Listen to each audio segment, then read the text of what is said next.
What someone could see if they were to reflect on their life is that their inability to handle their emotions is having a negative effect on their life.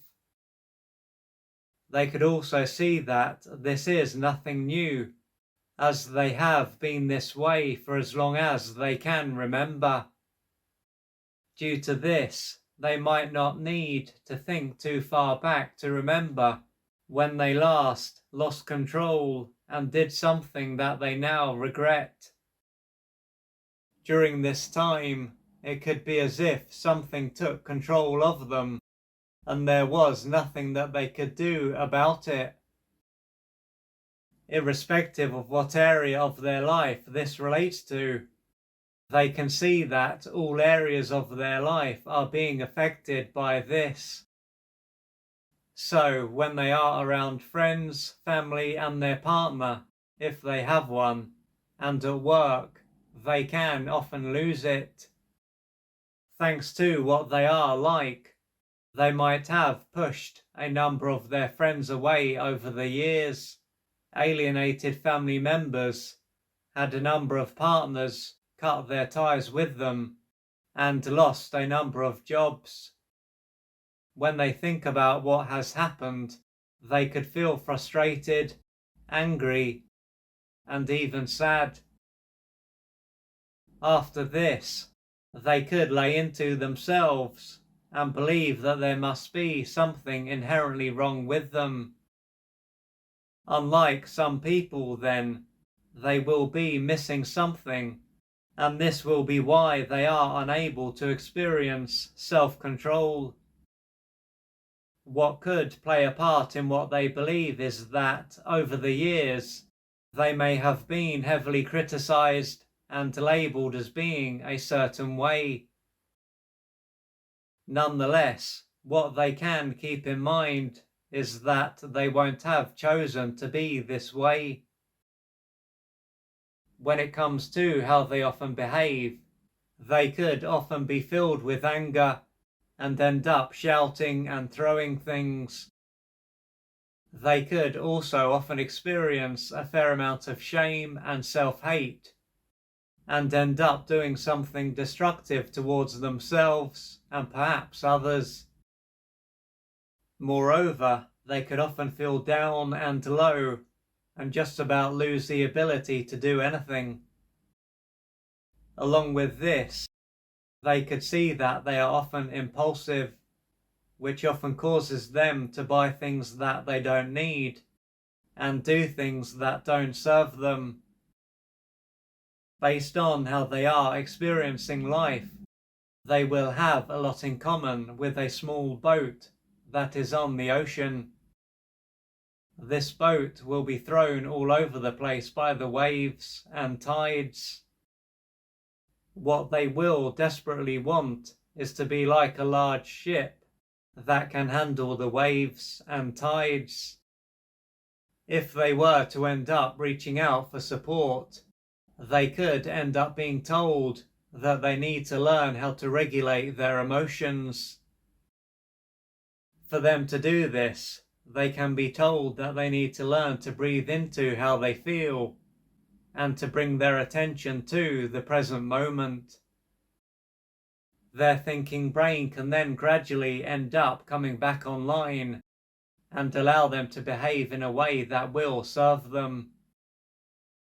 Another part of this can be for them to name how they feel and, if and when they get the chance, to write how they feel and what happened. The purpose of this will be for them to create space between how they feel and gain a deeper understanding of themselves. They can also be told that it will be a good idea for them to regularly meditate, with this being seen as a way for them to experience greater self-control. Furthermore, the importance of exercise, sleep, and a healthy diet can also be put forward as being important when it comes to staying calm.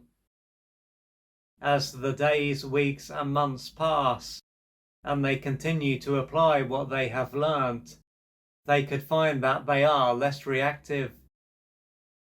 Then again, they might find that while this approach works in the beginning, it doesn't work for long, or that it doesn't even work. Regardless of if it only works for a short time, or doesn't work at all, it could be said that this whole approach is coming from an inaccurate assessment. The view is that, as they are unable to regulate their emotions, they need to learn how to do this. However, this is a bit like telling someone who has the tendency to stop breathing that they need to learn how to continually breathe. Of course, in this situation, what will be asked is why they stop breathing. To use an analogy, if an engine kept heating up, the first question that is likely to be asked is, why is it heating up? With this in mind, if someone is unable to regulate their emotions, what needs to be explored is why they are unable to do this. The reason they are unable to regulate their inner world is probably because there is too much going on inside them.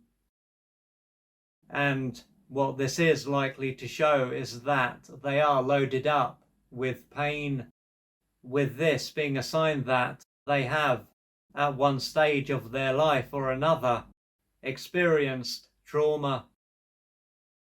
Thus, as a result of how much pain their system is holding, it is simply not possible for their brain to function properly. Another part of this is that their frontal cortex may be damaged, which will undermine their ability to keep input from other areas of their brain at bay and out of their conscious awareness. But even if this part of them is not damaged, if they are loaded up with pain, their conscious mind will end up being flooded by material that is held inside their unconscious mind. Considering this, as opposed to it being said that they need to purely learn how to regulate their emotions, it might be more accurate to say that they primarily need to start working through their pain so that their system is no longer under so much pressure and can function properly. If you would like to find out more about the services that I offer, please go to www.oliverjrcooper.co.uk or email me at info@oliverjrcooper.co.uk, and I'm looking forward to assisting you on your journey.